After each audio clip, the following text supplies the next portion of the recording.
अपन एक ऐसे राष्ट्र में जन्म मिला है जो राष्ट्र पूरे विश्व का कल्याण चाहता है। हम सब देखते हैं मंदिरों पर उद्घोष लगता है जब कोई यज्ञ होता है, कोई धार्मिक आयोजन होता है, क्या बोलते हैं अपन, विश्व की जय हो, विश्व का कल्याण हो। कभी हमने ये नहीं बोला कि पाकिस्तान की हार हो, चीन की हार हो, कभी नहीं बोला। हम अपने शत्रुओं का भी हित चाहते हैं, क्योंकि हमारी संस्कृति सिखाती है सर्वे भवन्तु सुखिनः, सर्वे सन्तु निरामया, सर्वे भद्राणि पश्यन्तु मा कश्चित् दुःखभाग् भवेत्। कि हमें हमारी संस्कृति ने सिखाया है। हमने चींटी को भी उपासना माना है, चींटी को भी देखकर पैर रखते हैं कोई चींटी नहीं मर जाए, चींटा न मर जाए। हमने पेड़ों की भी पूजा की है। हमने देखा होगा हमारी माताएं बहनें कभी बरगद की पूजा करती है, कभी आंवले की, कभी बेलपत्री की। इससे क्या छुपा हुआ है? इसका प्रकृति से बहुत बड़ा प्रेम है। यदि प्रकृति है तो जीवन है। कोरोना काल में हम देख चुके हैं। तो ऐसा ही एक उदाहरण है कि यदि हम सब प्रकृति के लिए कुछ देना चाहें तो वो है समर्पित भाव से भारत माता की पूजा।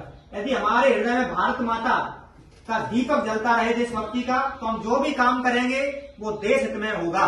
जैसा कि हम सब ने देखा, महाराणा प्रताप हो, चाहे छत्रपति शिवाजी हो, चाहे गुरु गोविंद सिंह हो, आज उनका वो चल रहा है सप्ताह दिवस।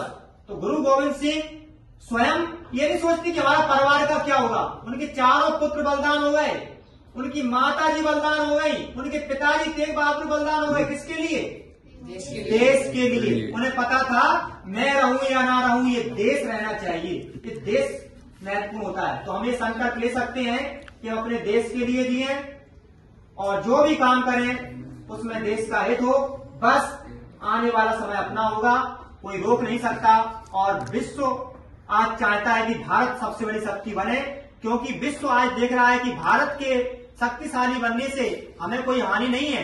क्योंकि भारत ने कभी भी, इतिहास देखना 2,500 वर्ष पुराना, भारत ने कभी भी किसी भी देश पर आक्रमण नहीं किया।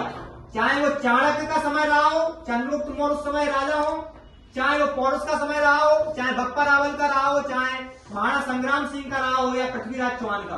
कभी हमने किसी की सीमाओं पर कब्जा नहीं किया, ना ही किसी को धर्म परिवर्तन करने के लिए विवश किया। तो हम एक संकल्प लें कि हम अपनी संस्कृति को फॉलो करें। समय मिले तो अपने माता पिता के पास बैठें, क्योंकि माता पिता से बड़ा हितकर इस संसार में कोई नहीं हो सकता।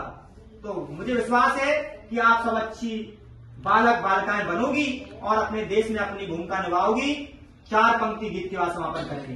भारत माता की जय। जोरावर जोर सा बोला, जोर सा बोला, फतेह सिंह शेर सा बोला, फतेह सिंह शेर सा बोला, रखो ईंटें चिनोगारा, रखो ईंटें चिनोगारा, मुझे बलिदान होना है, मुझे बलिदान होना है, अभी ये तन बोला है, अभी ये तन बोला है, निकलती श्वास बोलेगी, निकलती श्वास बोलेगी, हजारों बार बोलेगी, हजारों बार बोलेगी, बारंबार बोलेगी, बारंबार बोलेगी, हमारे देश की जय हो, हमारे देश की जय हो, पिता दशमेश की जय हो, पिता दशमेश की जय हो। आप कल्पना कीजिए, ये गीत मैंने आपको बताया, एक बालक की आयु 9 वर्ष थी जोरावर सिंह की, एक की